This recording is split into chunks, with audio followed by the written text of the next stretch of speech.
Hello and welcome to Enlightened Empaths, your community for the spiritually awakened. This week we're going to be doing our August community discussions where we're going to answer and share some questions and stories that you all have sent in. So sit back and pour yourself a nice cup of tea or a cold cup of sweet tea if you're hot and humid like I am where, where I live. How about you, Denise? Is it ridiculously hot up in Maine? We've had a real kind of roller coaster with the weather. We had super hot and humid. Now it's kind of overcast and cooler. So we're getting all different kinds of weather up this way. Oh, I think that's the prettiest time in Maine where you are right now. Where I am, it's just hot and humid, and all you can do really is go to the beach or soak in a pool. But I'm not complaining. It's beautiful weather. And Mercury is no longer in retrograde. So what is there to complain about? Exactly. So should we begin and just jump right into these questions? I think so, because we have quite a few and a real variety of interest from folks this month. So would you like me to start with the first one? Sure, that'd be great. Okay. Hello, Samantha and Denise. I just started to listen to your podcast a few weeks ago and absolutely love it. I had a question. If you've covered this, and apologize. Okay. I hear things often in my house built in the 1800s, but when I go to investigate, it stops.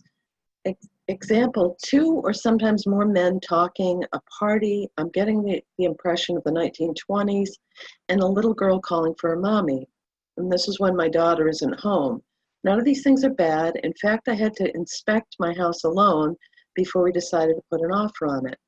She does hear things on occasion and has seen snippets of things throughout her life. When I walked around my now house, I felt like I was being checked out.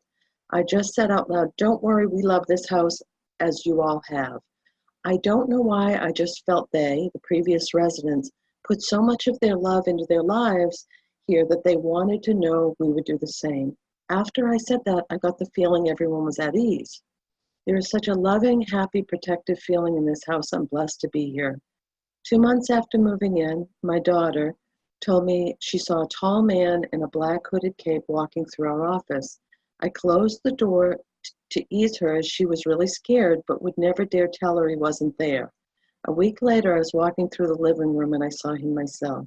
Very briefly, but that was it. My question is, will I ever be able to get more than the snippets I've seen in the past, or do some people just hear and feel things without seeing them? Thank you so much for your time and for your show.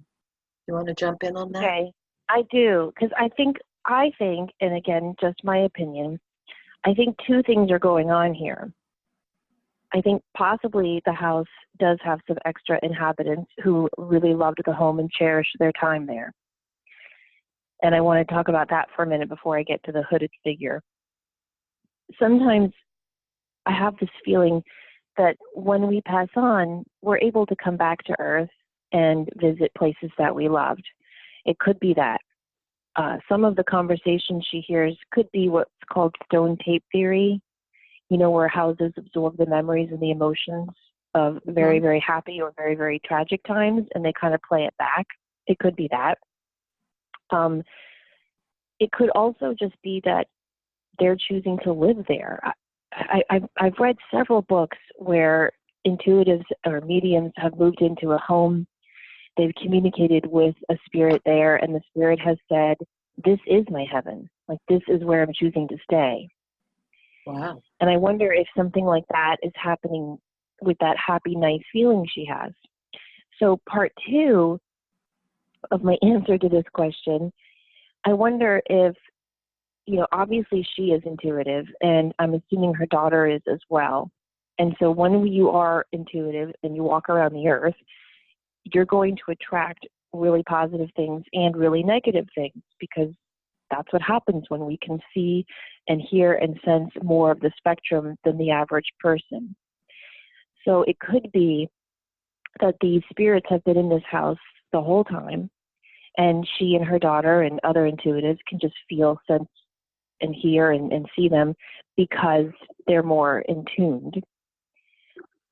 And then hand in hand, when you are in tune, you're going to attract things from the negative side initially, not always, because once you realize, oh, this is what I'm attracting, you can learn to block it out and protect yourself from it.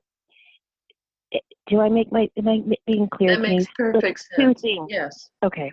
I don't Yes. think that the happy, loving energy and the happy people conversating and dancing and talking have anything to do with the hooded figure. I don't even think the hooded figure has anything to do with the home. I really do believe, based on my personal experiences, that there's something dark out there. And when they see an innocent, beautiful light opening up like a 2-year-old child, I think they want to just show themselves just as a way to scare us, and to scare us. I always call it back into the land of the grays. You know, like you've got this dark side and this light side, and then you've got this gray area in the middle, which is where 98% of the world lives, where we're not open to the light side or the dark side. We're just going through life, paying bills and going to work and, you know, trying to eke out a living for a vacation once a year. And we don't think about the bigger questions. That's where I feel the dark side wants us to stay, because it's easiest to control us there. And when they see a beautiful bright light come onto the earth, I think it's almost like, you know, sharks in the water or bears in the forest, and they tag us and they want to monitor us and make sure we don't embrace our light too brightly. Because then that would, if all of us bright lights got together, we could really topple this dark energy. Kind of like Animal Farm. If we knew how much power we really had. That's an odd analogy, but okay. It is like Animal Farm. The other thing is, I love that she didn't discount what her daughter saw. That's thank you. We all need to do that, is to, you know, keep our little people open, or keep anyone open. It may be your friend or your child that's in their 20s that all of a sudden is opening up. We need to validate that for people, that it is real and it is true. The other thing at the end, when she said, you know, will she ever get more than snippets and just hear and feel things without seeing them? For myself and for people that I've worked with, I really believe that it's a muscle, and the more you do it, the more you get. I've worked with some incredibly gifted intuitives who never developed clairvoyance, but their other clairs were so extremely developed that they just never. So it depends, I think, on the individual with that, if you'll ever see more clearly. For me personally, the more and more I do this work, the more stronger all of my clairs get, and they work together in tandem. It's not just that I'm clairaudient or clairvoyant; it almost comes in all at once. Mm-hmm. So, have you noticed that as you've progressed with your career, that yes. it just becomes so natural? And I think, as far as the house and the beautiful energy, what a gift! I truly, having lived many places all over the country, I really do believe that homes, places hold our energy. We always leave a piece of ourselves where we've been. And I've shared this before, that one time in my life I moved into a brand new house that no one had ever lived in. I rented this brand new house, and it was so peaceful. It was so damn peaceful. There was no energy in there. It was lovely. As far as the dark cloak, and I saw that go by very quickly. I didn't feel like that was that same happy energy that was in the house either. But it feels like it was passing through. But based on what the vibration, her frequency, and the frequency of the people that love this home so much, I don't believe dark will stay in that home. I truly don't. No, I don't either. I think it's just designed to scare both she and her daughter from fully developing this muscle. And I think the best way to protect yourself is to fully develop that muscle, so that you learn how to shine that light very, very brightly, and how to protect yourself while it's shining, Yes. which is the simple psychic protection techniques, you know? So I would recommend that she start reading some of those books on how to do that. Right. I agree.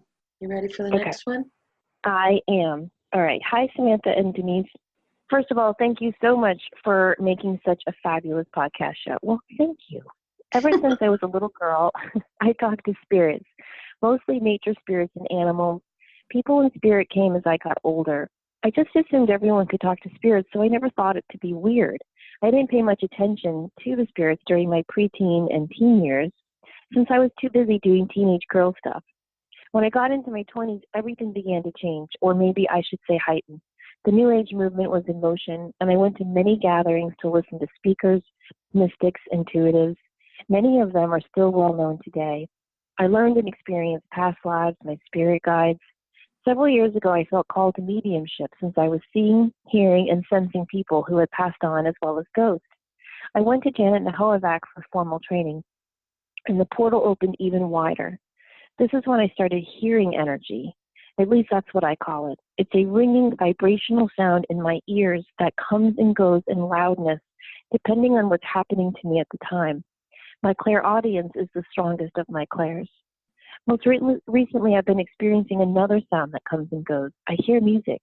It's not from an outside source. It's the same tune every time and not one I'm familiar with. The other day, when I heard the tune while driving in my car, I tried to figure out what instrument the song sounded like it was coming from. This was very difficult because it wasn't an instrument I could identify. I finally decided, because I just needed to name it somehow, that it's a cross between an organ and a harp. Strange? Yes. I would love to know what your thoughts are on this inner music and what it might mean. Wow, what a beautiful ability to have. Mm-hmm. I agree. Handel supposedly wrote all of his music based on, and he wrote in his journals or diaries, whatever men call it, that he believes everything he wrote he heard from heaven, and he was just copying down what he heard. Many, many musicians and composers have said that they've channeled it, that they may not use the word channel, but that it came from divine or it came from spirit. Many, many. Have you read the story of Paul McCartney when he wrote Yesterday? Yes. Isn't that beautiful? I mean, it really is. He woke up, for anyone who's like, yeah, but we don't know the story. He woke up and wrote down all the lyrics, and then he ran to like all his musician friends' houses and played it for them, played the melody for them, and said, I woke up with this melody in my head. I think I stole it from one of you. Who'd I steal it from? He was that sure he did not create that. Mm-hmm. So cool. Amazing. All right, go ahead. So what do you think this is that she's hearing vibrational healing music? First of all, the ringing and the vibrational sound that she's hearing, I heard years ago that that's spirit downloading. Like when we're downloading stuff from spirit, we'll get that ringing in our ears. And I'm not talking constant tinnitus that someone has all the time and you're just, you're hardwired to heaven. I'm not saying that at all. I'm saying that occasional out of the blue, you get the high-pitched ringing sound in your ear or that vibrational sound. And I've had that a lot. And it's usually, it comes out of the blue. It's not anything I'm thinking about. It's not environmental impact. So I do believe that that's a connection as far as spirit either bringing us information to process later or to validate some things that we're trying to work through. The music, and she also said that her strongest clair is clairaudient. So as far as hearing the music, what I saw immediately was it coming from the other side. I mean, I agree with you. What a beautiful gift to be able to have that. And the fact that it's not an instrument that she could identify. That is so damn cool. I've read articles that there have been people who have been healed of tumors from certain tones being played. That's a huge field right now, is tonal energies, sound therapy. There's a lady down your way that does it. Really?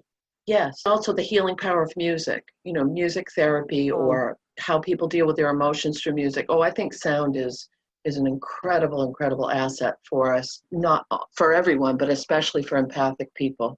And and how about like the crystal bowls that resonate with each chakra? Right. So much research, but also if you've experienced it, it's like a whole body tingle if you're connected with those tonal sounds. I think that when we are opening up and trusting what we are sensing and hearing and feeling, it can be a unsettling or scary experience at first, or just a confusing one, like what's going on. I don't have very much clairaudient ability at all, but I do have that ringing in my ears sometimes, or that what's even more unsettling to me is I'll have those moments of no sound where there's not even the sound of silence. And I do agree that it's a download of information coming. If I do hear the ringing and it's too much, I'll just say, turn it down, guys. I'm trying to do laundry here, or whatever it is I'm doing at the moment. And I will say, if something is trying to be passed on to me, just downloaded into my dreams because I'm not getting it right now through this ringing. Recently, I had a strange experience that I've never had before, where I was talking to someone, just a friend, not for a reading or anything. And my friend was talking about a parent of theirs who had recently passed. And I felt this ringing in my ears. And it was like ringing normal, back and forth for like 10 minutes. And finally I said to my friend, I think someone's trying to come through. And we just sat in silence for a moment. And then I brought his parent home and passed on a whole hour and a half long reading. And I wonder now, is that my new sign that, spirit is around? I don't know. But what I want to say to our listener who asked this lovely question, the best thing in my experience is to simply validate that you are picking this up. So just by thinking about it, writing to us about it, focusing on it is an acknowledgement. But then just to say thank you. I appreciate this beautiful music. I appreciate this ability to do sound healing. Now you need to show me what to do with this. And I really think it's okay to just ask for that. Just say, I need more clarification. I need more guidance on what to do with this. And I really believe that you'll be led to the right people that need that sound healing. That's perfect. That's absolutely perfect. And as you were speaking, I was thinking about sound being vibration and frequencies and how we say that constantly. And as empaths, we're constantly working on adjusting our frequency and our sensitivity levels. I think it's fascinating. I truly, truly do. How everything, it's another form of how the energy reflects on us, or we interact with the energies. Right. And I don't think we know how impactful that can be. There's a fabulous story from the Mothman Prophecies by John Keel. There's this TNT abandoned factory in West Virginia where people see this thing that they call the Mothman. So John Keel goes out to investigate, and nobody wants to go near the TNT factory because there's just a weird feeling around it. And he has just been researching a little bit about sound frequencies, and he has this theory that maybe whatever this is just emits this frequency that makes people afraid. And so he starts to walk around the factory, and he starts to, not imagine, but he starts to visualize in his head where this boundary is. And he marks it, like literally on a map. He marks this boundary of this fear energy. And Denise, he describes how he has other people do this too. You can jump into this band of frequency and jump out of it. And when you jump into it, you are filled with fear. And he said every hair on your body raises up and you feel nauseous. But when you jump out of that unseen, imaginary, it's just invisible barrier of frequency, you feel perfectly normal again. Wow. And he has all these volunteers come and jump in and out of this ring of frequency around this factory, and they all feel the exact same thing. And I just remember that and thinking, there's something to that. The vortex pops into my head. That why couldn't there be an energetic portal or vortex or something that Mothman has put there, or some other. Things are shifting so quickly that I think over the next few years, our eyes are going to be open to so much more than what we're able to even perceive at this point. I do too.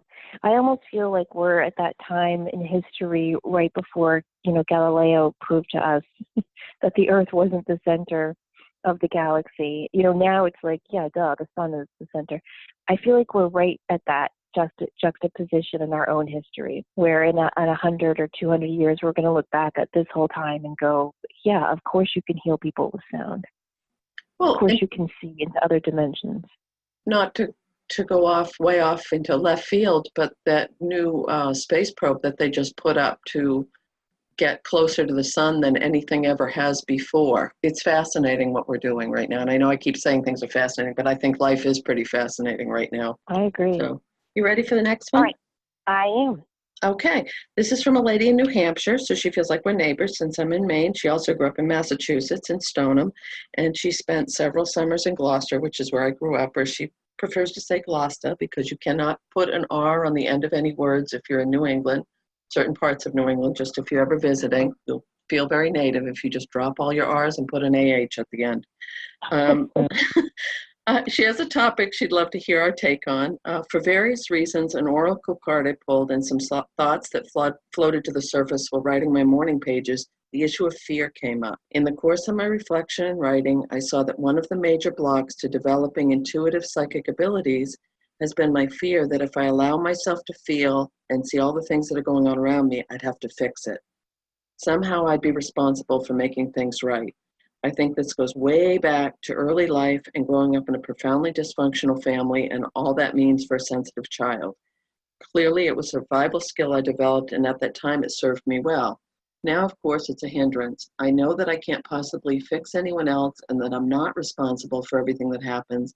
Intellectually, I understand this. Subconsciously is another story. I'm not sure what my question is exactly. Perhaps I'm wondering if there are ways I can move beyond or through this fear and allow myself to feel and see what is and allow it to be. I love that question. Okay, this question makes me think about a lot of different things, but I want to focus on her sentence where she says, I feel that my fear is that if I allow myself to feel and see all that's going on around me, I would have to fix it. I don't want to have to fix anyone else. Those are two very, very different things.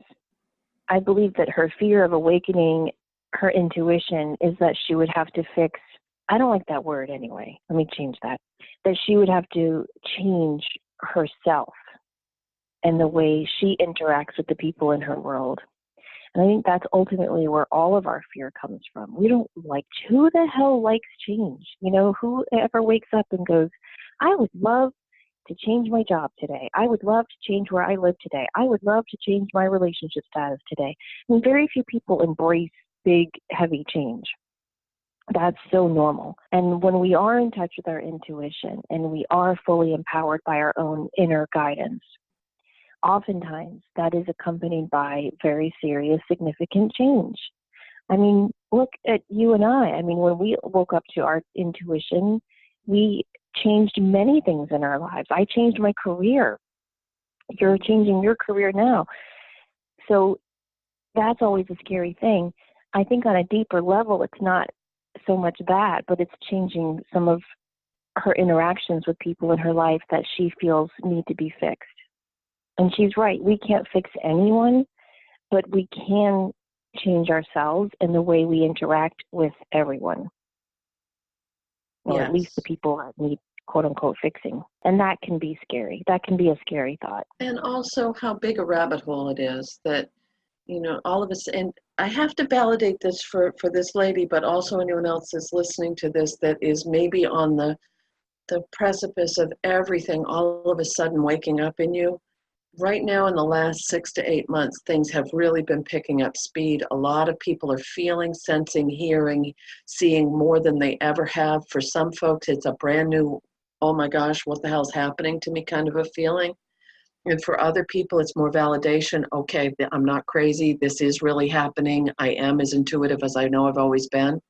But I think that that's another, a huge, huge, huge part of the shift we're talking about, but also feeling more confident with yourself and deflecting the fear and stepping more into your power as a sensitive person or as an intuitive person. And I think, we can get into past lives, we can get into social constructs, we can get into, what will my family think? But I think for a lot of people, my own personal opinion is right now we're at this place where we're coming to a level of self-acceptance and self-knowing that we've never, ever experienced before. Mm-hmm. Mm-hmm. And it's a good thing. Oh, yes. I was listening to George Norrie on Coast to Coast interview someone, and I was just walking through my neighborhood, so I wasn't fully paying attention. But when people talk about stuff as though everyone in the world knows it, so they don't really explain it, that's what they were doing.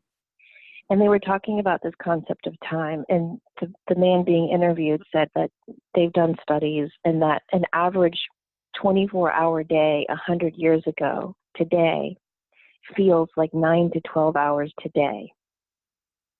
That's how much time is speeding up. Wow. And he didn't explain it because George Norrie was like, well, yeah, and then there was that study by blah, blah, blah who proved that. And they just kind of went on and accepted it as fact. So I would love to learn more about how do you prove that. But time definitely is speeding up. But I think when we are faced with this idea of fear blocking our intuition, that's always a good thing.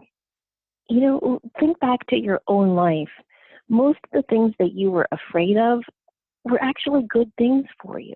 And I don't mean that on a normal fear level, like walking down that dark alley at 2 a.m., not a good thing for you. Mm-hmm. I mean in the internal things that you're afraid of. Like if you think about as a kid, maybe you were afraid to go away to camp, and then you go away to camp and you meet this great friend and you have these wonderful experiences and you learn to kayak or, canoe or whatever, and you come home and you feel empowered. Or maybe you were afraid to go to college for the first time and you go away and it's the best feeling in the world to be away from home and learn who you truly are. Or maybe you were afraid to change jobs when you got the nudge because it would mean so many things shifting in your life. And then when you took that leap of faith, it was the best thing. I mean, those types of fears. Right. Often fear is a friendly helper nudging us to show us what's not working in our lives. And I think it's important for us all, whether we are intuitive or not, to take inventory of our life month to month and to really take inventory of the people in our lives too. And to, especially for empaths, to really go within every moment and think, how does this person make me feel? Mm-hmm. Am I happy when I see their name pop up on my caller ID, or am I not happy? And start to make shifts that way so that you're not going through life thinking, I could fix you, I could help you, I could show you how to change, but internalizing more of that and saying, I don't feel safe around you, I'm going to distance myself. I don't feel happy when I'm around you, I'm going to alter my time with you a little bit. And to start to send messages to the universe, I'm ready to awaken to my intuition. I'm ready to awaken to who I truly am. I'm ready to invite only happy, positive, healthy people into my life. Well, that's lovely. Very lovely. I hope I said that right, because I don't, sometimes I say things and I don't think about them. I don't mean like, if you're depressed, you cannot be my friend. I don't mean that. No, but everything that you said, I just, fear keeps us stuck. And I do believe that if we want to go back to there's light, there's dark, there's raising your vibration, there's lowering your vibration. If you're stuck in a fear-based place, it keeps you from fully resonating at your full potential. Mm-hmm, mm-hmm. And I just think nothing but good things come from awakening and strengthening your intuition. It is our natural sixth sense. Mm-hmm. And we have stifled it, and we have been cultured and subconsciously and consciously encouraged to stifle our intuition. From a religious standpoint, from an educational standpoint, from a financial standpoint, from every way we look, we have been encouraged to stifle that sixth sense. What does that tell you? That alone should tell you there's something powerful there. I agree. Okay, I'll read our next question. It's very short. A question for me would be, how can I protect myself from others' energy when I work in construction? It's hard to put up plants and things to create a barrier. I'm looking to do something else for work as this trade just isn't consistent. I did get into crystals because of your podcast, and I want to say thank you for all of that, as I feel it does help. I can't thank you guys enough, as I'd probably be pretty lost if I didn't find you guys, so thank you, thank you. Well, I love that question. Thank you. I do want to add real quick, Joel just shared with me a new study that they've been doing. They meaning random scientists. I don't know. I asked him to send me the study, so he's going to do that this week. But he was quoting from the study. These scientists have created lab-grown crystals that are capable of holding 10 terabytes of computer information. Ooh. Yeah. Oh my. Lab-grown crystals aren't. I don't know about you, Denise. I'm a crystal snob when it comes to lab-grown crystals. Like if I hear of something that's created in the lab, I'm like, I don't want that one. I like them grown out of the earth, and I have this like prejudice against lab-grown crystals. No, because I feel that way about crystals that have been dyed. Like if they've been dyed, I just feel like it takes away from the energy that it came with, that we're supposed to be connecting with. Yeah, it's like, it's not true, though. I mean, look at Dolly Parton. I mean, she's more dyed and lab-grown than anyone I know, and nothing can take away from her amazing everything. I love Dolly Parton. I think she's wonderful. Too. So anyway, my whole random point is that, yes, crystals do work, and I want to get more into that on just the science of how they work. So I'm really, really glad that crystals have helped this listener. Working in construction, I can only imagine, would be a difficult choice for an empath, because not only just the inconsistency of the work, but I think also the physicality of the work. Now that can be often a blessing for an empath, because I do think when you're empathic and you can focus on something that's creative in nature, or something that's fairly routine in nature, like today I'm building a house, today I'm putting on a roof, today I'm putting up 2x4s. That can be very, very comforting for an empath. But the energy around the noise and the level of inconsistency with finances, all of that can be draining on an empath. So a couple of things I would recommend is that this listener work on grounding their energy before they go to work. Simply it takes 5 seconds, just when you're standing in the kitchen and you're pouring your coffee or your tea or your protein shake or whatever it is you do in the morning. Just imagine tree roots coming out from the soles of your feet. That's incredibly grounding. To wear or carry a crystal that you designate to be your protector crystal, and just say, you are here just to protect my energy. And then to work on imagining. It really is just imagining. We're supposed to use words like visualize so that people don't think it's created, but it is. It's just in your imagination. You just imagine a shield going up all around your body. And the shield needs to go below your feet and above your head. So it can't be a typical, knight's shield, for example, that just covers your chest. You need to imagine a shield that covers your entire body. And that shield can be anything that feels right to you. You can imagine a shield of ice that just kind of freezes out everyone else's energy. You can imagine a shield of mud that just dulls everyone's energy and the intensity of it. You can imagine a bubble shield, which just makes everything coming at you bounce off. You can imagine a shield made of mirrors that deflects anyone's energy right back to them. There's lots of different psychic shields that you can imagine. Now, when you do imagine your psychic shield, the thing is, it's like most things in life, it doesn't last. And so you have to reinforce that imagining of that psychic shield throughout your day. Most psychic shields, depending on the intensity with which you create them, will last only about 2 hours. So a lot of times people try it in the morning, and by the time they come home in the evening, they're exhausted and they're like, well, that crap didn't work. Well, it's because you didn't reinforce it. So you have to create a psychic shield that makes sense to you, that you can visualize and imagine easily, and then you have to reimagine it throughout your day, about every 2 hours. The thing those were great techniques. Thank you. The thing that I love about this question is it shows that there is no stereotype to being an empath.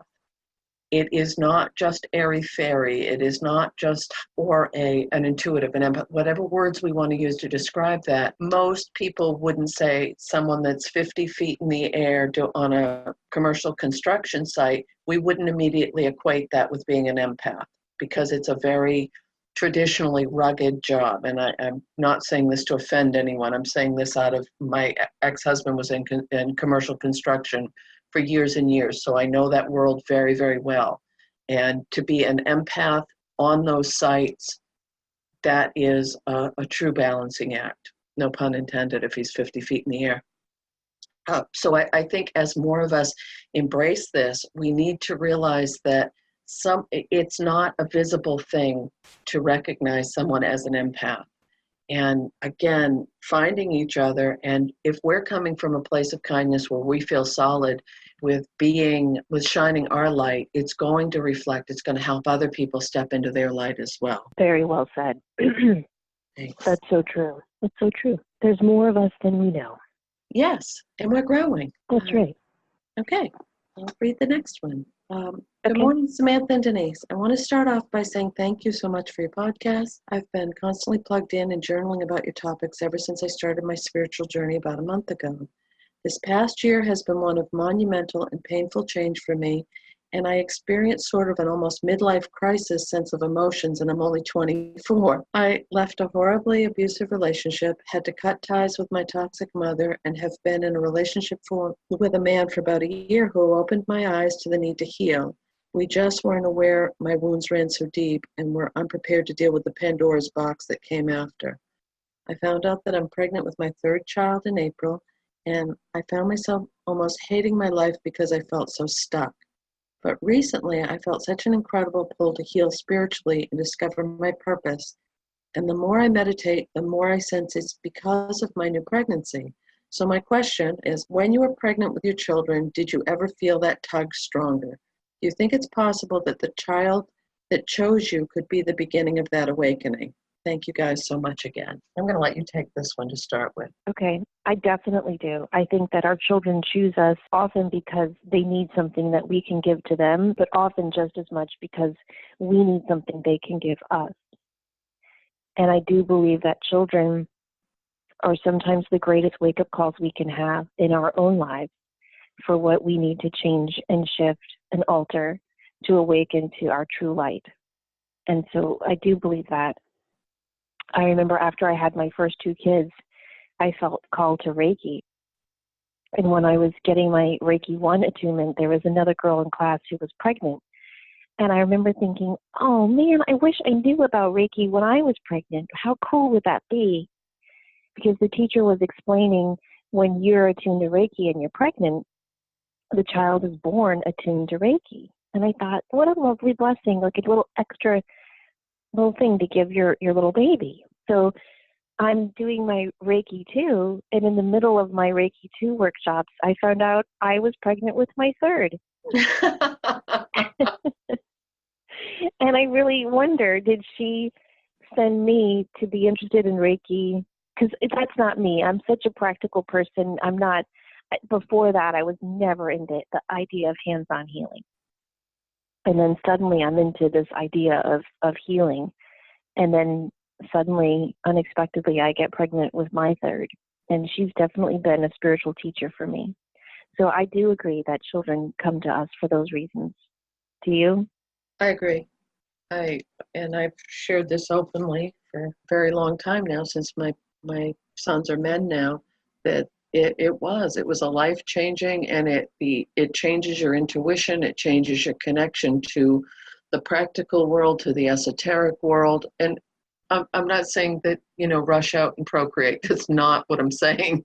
I'm just saying that if you're in a point in your life where you're pregnant, or you're bringing in a new life, or you have small children, and also just the process from, that infant throughout the stages of life to adulthood I agree with you wholeheartedly. There are lessons I know for myself that I never would have learned any other way. And I'm eternally grateful for that. Yeah, and I think that it's often linked where the mother, is spiritually awakened, and then the child is raised in a home that is spiritually encouraging because the mother was spiritually awakened. And how many times have you heard parents talk about their child saying, I chose you? Right. I mean, those stories are really, really common, where children will tell exactly, my youngest, again, Chloe, she tells the story. Oh, she started telling the story as soon as she could talk, that she was up in a castle. Of course, it's a castle for kids. Mm-hmm. And God came to her and showed her 3 sets of parents. And wow. she was very specific. She said, he waved his hand and cleared these clouds. And so I could see all of you on earth. And he gave me 3 sets of parents to choose from. And I chose you. That can be a real comfort if you're going through a difficult time with a child, or they're going through a difficult time on their own, that they did choose you. You contracted for this. This is important work. And it's not always easy, for damn sure. The other I'd like to add is that you may have a child that wakes up late. You may be very spiritual, intuitive, not recognize that in your children. And then as they hit their late teens, early 20s, or their mid-teens, or as they get older, all of a sudden it awakens in them. And you'll be able to give them the skills they need at that point in their life, because it doesn't always necessarily start from when they're little tiny people. It can come on later on in life. Yes, that is so true. And I just want to say too, if you choose not to have children, I think that's a predestined thing as well. That's supposed to be. And Yes. there's one thing I don't like is the way I think our culture tends to kind of pressure us into procreating. Mm-hmm. And I think that, some people chose to contract with new souls and some didn't. And either choice is just perfectly okay. Yes. Yes, yes, yes. I agree with that. With each of my 3 pregnancies, weird things would happen in my house before I got pregnant, and I didn't recognize it until my 3rd child again. For example, with my first child, I bought her, I don't know if anyone remembers the Leap Pad tables. I don't know if they even make them anymore, but they're these little 2-foot high tables. And so little toddlers can kind of crawl up and bang little shapes, and they light up and make sound. It's a wonderful thing for parents. Just kidding. It makes lots of loud little sounds. So I had my little learning Leap Pad table for my oldest, and for about a month, every night around 2 or 3 in the morning, that Leap Pad table would go off, and I turned that thing off all the time. Like, I would turn it on for playtime, and then I would turn it off, and when it was off, it would still go on in the middle of the night. And later that month, I found out I was pregnant with Tori. So when Chloe came along, the same thing happened. That same darn table would go off. The little jingly bells on the walker would spin by themselves. And I just knew by then. I was so awakened to this and trusting my intuition. I knew it was a little soul trying to come. Now, flash forward to when Chloe was a year old. So at that time, my kids were 1, 3, and 5. I started waking up, and the little lights on the Leap Pad table started going off again. The Johnny Jumper was moving a little, and I did a meditation. I tuned in, and I felt a little soul trying to come to my family. And it was not the time for me to have another child. And it was really hard, but I did this little meditation, and I said, thank you so much for coming to check us out, but we are not open for a 4th child. I'm really sorry. Please find Close another for family. business. Thank you. Close for business. But I did say, if your heart is somehow just resonating with the energy of our family, you can come back, as like a grandchild or something. Because I can't tell you, it all happened, like I said before, in my imagination. Do you know what I mean? Like, I was just meditating and sending out these thoughts. But they felt so real and strong to me that there was this little soul trying to come to our family. And it just wasn't financially or emotionally feasible. Like, 3 kids in 4 years, I was tapped out. Mm-hmm. And I just said, no. And that was hard, but I did. And so I just want to say that it's always, we always have a choice, and we need to honor and respect that choice. Right. I just don't want people listening to this going, oh my gosh, what if a child chose me and I said no? And what if I blocked their chance to come here? No, that's not true. It doesn't work that way. Not at all. No. But it's a fun yes, story, I do think that children pick us, and I think sometimes that can be really hard to understand. Why did they choose me? Mm-hmm. Especially like this woman going through her 20s midlife crisis, which, by the way, Denise, did you know that's a thing? Like, there's a word for it. Yeah, I think my older son said that one day, and he's not a woo-woo at all. And he said, "Yep, sorry, I'm in the middle of my quarter life crisis. I can't handle that now." That's it, quarter life crisis. Yes, which I totally get. I've always said I think the 20s are one of the hardest decades. Okay. I think for this generation, increasingly difficult because the rules have changed. Yeah. That's a story for another day. Well, just quickly, the reason why I think it's so hard is because every aspect of their life has been regulated up until their 20s. Mm-hmm. Everything. You go from elementary school to middle school to high school to college. You take this sport if you want to get into this school. You take this math class if you want to get into that school.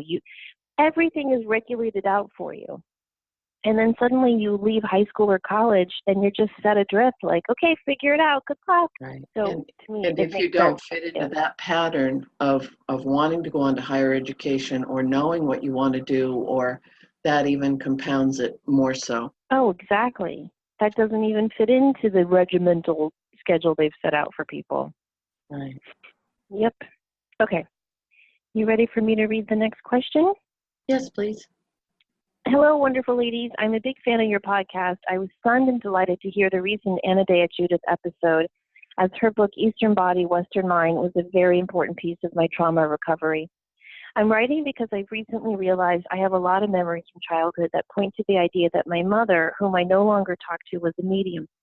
We haven't spoken in over a year since I began processing the abuse of my childhood, something she is in very firm denial about, as she's still married to my abuser. Oh, I'm so sorry. My mom was raised Catholic by two very abusive alcoholic parents, and she lives the life you might imagine she does. Here's my question. Do people with these abilities who were raised with the idea that spirits are evil or scary sometimes become mentally ill as a result? I look back at these stories, there was always such intense fear in her reaction. I also have some sort of intuitive ability, and it's always comforted me and amused me. But she did a lot of work to run from these things. They terrified her. You know, something I just want to say before we jump into anything else with this question. I don't think that suppressing your mediumship leads to mental illness. I do not. I don't either. I do think that intuitive ability can be awakened by a dysfunctional childhood. Yes. I really do believe that. I think that if you have to walk on eggshells and you have to be super hyper aware, what mood is mom in? What mood is dad in? Has mom been drinking? Has dad been doing drugs? Has whatever it is that you're dealing with, that awakens naturally, subconsciously, unconsciously, that sixth sense, which can then lead to a stronger mediumship. I think mental illness is an inherited genetic thing. I don't know. I'm not a psychologist. But I don't think that those two go hand in hand. If I suppress my intuition, I'm going to be mentally ill. I think a lot of the studies that they have done on cluster B personalities, like we talked about with Dr. Northrup, have shown that there can be a genetic predisposition for a mental illness, and then a traumatic dysfunctional childhood can bring it out. But I don't feel it's connected to intuition. I think that when we're raised in a dysfunctional home, our intuition strengthens as a way to protect us, so that we know that the abuser is on the move today or not. Right. And Do you want to add to that? Well, this lady had given some specific examples in her note about her mom having the apartment exorcised when she was very young because it was haunted, sitting in the kitchen and having a solid marble Lazy Susan on the table filled with condiments spin around enough for a bottle to fall off. She'd smell the grandmother's perfume in the car and would start bawling. I mean, all of those things, some other examples that she gives. For this one example, I remember for me, it was a really, really, really difficult thing because of my Catholicism, and that can be a huge thing with a religious background or connection. And people find solace and grace. I was a practicing Catholic into my 30s. I'm not saying anything against any organized religion in any way, shape, or form, because I do believe it's a means to an end for many, many people. It's comfort, all those things. I think being is demonized, or that's wrong, or you can't say that. And I'm wondering if that was part of my block, even though my parents were both very, very intuitive. It was very open. I went to, catechism. I went to kindergarten in parochial school. We had real nuns back then. They were not the folk nuns. They were not the nuns in street clothes. They were full habited nuns, and they were scary as hell. I'm sorry. They were scary nuns, and that might because little kids are going to just blurt things out, and maybe at some point a nun didn't appreciate that I was blurting out that I could see dead people. I don't know. It could be. See, I've always said the reason why most of the famous mediums were raised Catholics is because it's the only religion that, if you look at it, kind of supports this. Hey, if you've got a problem, there's these saints. They're kind of in heaven, but they're kind of here, and they're definitely very much alive. They perform miracles. If you need help with your TV, you pray to St. Clair, and she'll hop down and help you with your TV. It's very much like mediumship to me. At least that's how I looked at it. True. If I lost my keys to this day, I will ask St. Anthony, and I don't know how that poor betrothed saint does it, but he finds my keys. That's a form of mediumship, in my opinion. And there's all these angelic intervention stories you're always told. So I think the strange thing about being raised Catholic in particular can do for you is that it opens you up to, yes, there are so many interventions that you can go to for help in your life. You can ask a saint, you can ask an angel. You're told everybody has your very own guardian angel. We're told that there's all these miracles that can be performed. And so that can, give some type of validity to what it is you're going through if you're a budding intuitive. But then when you do have the scary part being taught to you as well, that can kind of compound it. Now, with some of the experiences she mentions, like having the apartment exorcised or the lazy Susan spinning, I often wonder, I think it's fascinating to study poltergeist cases as opposed to traditional hauntings, because if you study poltergeist cases, they all have one thing in common. And that is a very dysfunctional family. Now, I think most families are dysfunctional at their heart, but if you look at poltergeist, it's usually a dysfunctional family where nothing is being addressed or validated. Mm-hmm. Like, at least in the dysfunctional family I was raised in, we always talked about it, and my dad was really honest with us. He would say, I know your mom is mean sometimes, but she loves you. But he would always address it. Mm-hmm. And I think that's a better way to get through a dysfunctional situation. But in poltergeist cases, if there's a dysfunctional family, but they're all keeping up with the Joneses and putting on a pretty face for the neighbors, and it's all pushed down, that tends to manifest in poltergeist activity. And what a lot of paranormal investigators have found is that it's almost like an equation or a recipe. You take a soup pot, add a couple of dysfunctional parents, toss in some repressed teenagers, add in one medium who doesn't know she's a medium, stir together, and boom, you've got poltergeist activity. This lady ends her note, thank you because I think that's important about the poltergeist stuff as well, that she wants to forgive her mom. That's her main premise in writing this note, was that people had told her when she became a mother, she'd understand more, and she truly is looking for forgiveness. And for me, for a lot of people I know, I think that that's the number one thing we're working on right now, is to forgive, to release, to allow, so that we can not harbor that, not hold on to it. It's not ours to own. It's also limiting us from moving forward on our path. I think that to forgive someone who won't validate your pain, who won't honor your pain, is hard. Mm-hmm. I think to forgive a mother who won't admit that she didn't protect her daughter from an abuser, I think that's almost divine. Mm-hmm. I agree. I think just considering, just meditating enough to reflect on this, to say, I want to forgive her, I almost, like, if I were God, I would say, that's enough. Like, you've done enough. You know what I mean? Like, that's so hard. And I just want to personally give her so much empathy and compassion and credit for even contemplating wanting to forgive her mom for that. That's what a beautiful soul. The other beautiful soul part of that is to switch that around to self-love. And I can guarantee, and I'm almost very sure, she has made some very conscious choices in her parenting so that her children will never have to experience that level of pain or dysfunction, which is breaking the cycle, which is huge, huge work to come onto the planet to do. Yeah, it really is. So I would say that, yes, I do think her mom has some mediumship abilities. Oh, yeah. Yes, I do think that her mom repressed them probably because of her religious upbringing.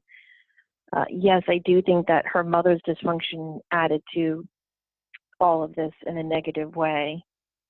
And I think possibly all of this may have been designed to teach this woman what true love is and what it is not. Yes. Don't you think sometimes being raised in a home that doesn't know what unconditional love is often the best teacher of unconditional love? Mm-hmm. Yes, I agree. Especially as empaths. Mm-hmm. Mm-hmm. Like Wayne Dyer tells that wonderful story many times, so I won't retell it here. But the whole thing is about how awful his dad was and how his father abandoned them, and Wayne had to live in an orphanage for several years. And later on, after he's found some success, he decides to find his father, and it takes him a long time. And when he finally finds him, his father has passed on. And he goes to his gravestone, and he tells this story. If you can find it and hear him tell it in his words, it's a beautiful story. And when he finally gets to his father's gravestone, he has 2 words for him: thank you. Mm-hmm. And he said, thank you, Dad, for teaching me the gift of forgiveness. And I remember hearing that for the first time, going, wow, he's a bigger person than I am. He cites that as the biggest turning point in his life, Wow. if I'm remembering that correctly. Yeah. I don't. Yeah. Do we have?